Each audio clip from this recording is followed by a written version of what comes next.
Hi, Stacy here with Getting Organized Magazine, and today's tidy task is the refrigerator. Always a fun one to tackle. And if you've got time, I highly recommend doing the freezer as well. Tackling it all at once means you don't have to do it again. However, if you have a standalone freezer, that might be a separate tidy task because it's a pretty big freezer. If you've got one that just has a top freezer or a bottom drawer freezer, I would suggest just doing it all together. So with today's task, what we're going to do, and I have to admit I'm doing this right after Thanksgiving, so I know that most of the food in here is good, but I still want to go through everything because you just never know what you're going to find in here. So what we're doing is we're pulling out everything that we've got in the fridge. And now what I recommend is a lot of times with organizing, what we end up doing is we pull it all out, right? We put it on the counter or the kitchen table, whatever we're going to organize with, and then it's super overwhelming. You don't even know what to do with everything. You're just freaking out and you just want to quit. So what I recommend is doing one shelf at a time. So what we're going to do is we're just going to do this top shelf. We're going to pull things out. We're going to make sure that we're still wanting to eat them, that they still work and everything is good. And then we're putting it all back.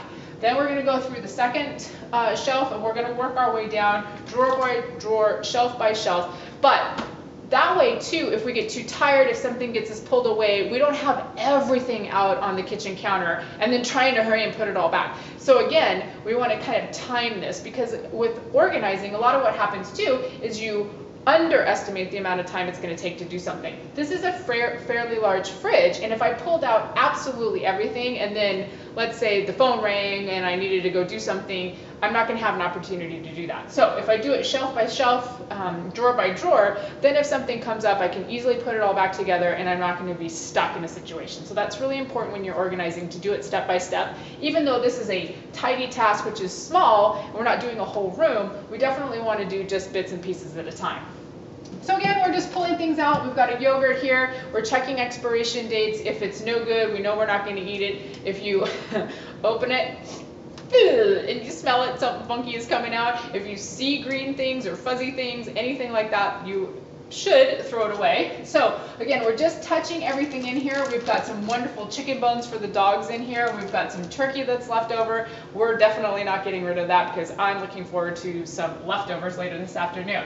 But we're going through and we're figuring out what we've got in here. And then we're going to the next shelf and we're pulling out everything. And again, the reason I want you to pull everything out and put it on the kitchen counter or the table or however you can do it is because much like you can see in here, there's depth to most fridges and we never really tend to get to the very, very, very back. And if you're just kind of reaching in there and looking, it's not the same thing. You need to get in there and look at it. You need to pull it out and look at the expiration date. You need to open it if you think it's good or not good. You need to actually figure out how many you have. You can see we've got a couple of containers of this. Is one bad, one's not? Is there a recipe that we could use to get rid of this? We want to go ahead and think about all of those things. But in pulling it out, you can see the quantity, you can see back farther into the fridge, and you're actually getting to the things that may not have been touched in a really long time. So we're making sure that we're going shelf by shelf, we're touching everything, we're making decisions on it,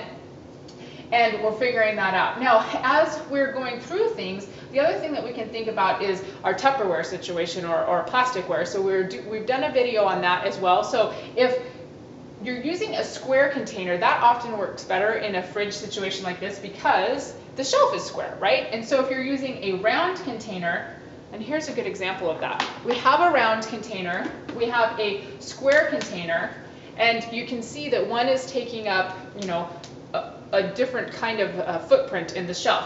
And so when we're doing that, especially over here in the corner, let's just do this. So let's say we put it over here in the corner and we're taking up that corner instead of, kind of wasting some space here. So it's not to say you can't use round with round, but I definitely recommend the square ones just because you get a little bit better of a footprint with that. So just something to think about when you're looking at your leftovers and trying to figure out how to organize that, because I think that's an important part of it.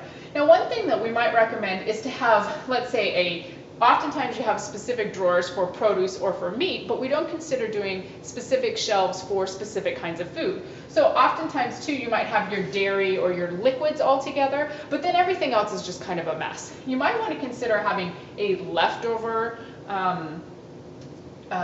shelf, you might want to consider having a snack or jelly jam kind of goodie shelf, because then you know when you're getting in there that that's what you're going to find, instead of kind of a mismatch of things. In organizing, we like to put like with like, and so if you're putting your leftovers all together, then you know where to find them rather than kind of searching for everything.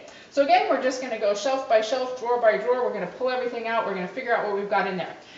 Now, I would say that a tidy task that would be separate might be your condiments. Again, it depends on how overwhelmed you're going to get with this task, because a lot of you might have condiments galore. And so I would say take this in the segments that you need to take it in. Don't overdo it. Do the shelves that you can in the fridge and then consider yourself done. Do the condiment section and consider yourself done. Do the freezer section and consider yourself done. Because if you do the whole thing at once, you're probably going to get too overwhelmed. But we're going to go ahead and do condiments today so that we can show you everything. So just like you did with all of the other ones, you want to go ahead and pull out all your condiments. And condiments are another one that tend to go bad often because you might have changed your flavor profile. Like let's say you were using a lot of soy sauce and then you get tired of eating it. Let's say you found a really neat dressing that was good and then you got bored with it, or you only used it for a specific recipe. Sometimes condiments are only used in certain things.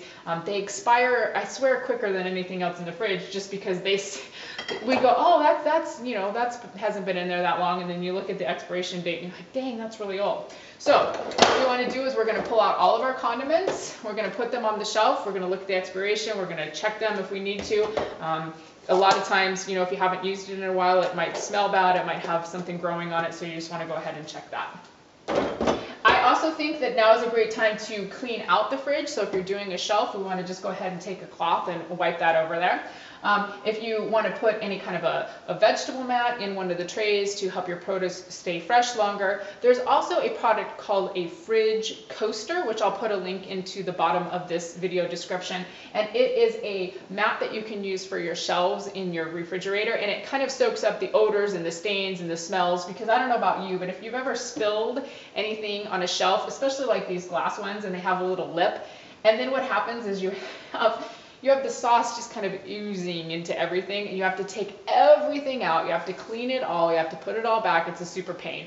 With this, it's not to say that the spill won't spread, but it's going to capture it a little bit better, and so that it won't run all over the place. So it's just something to consider.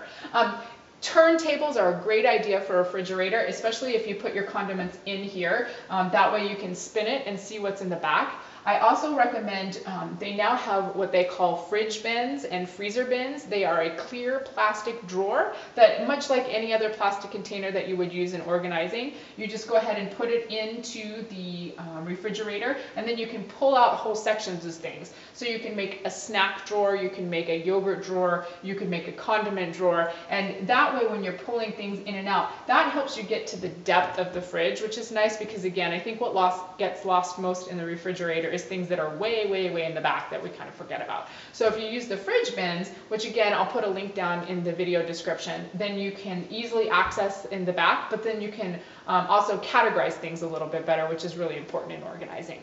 Hope you found this helpful. Today's tidy task is the fridge, and the next one will be the condiments, and then the third one is the freezer.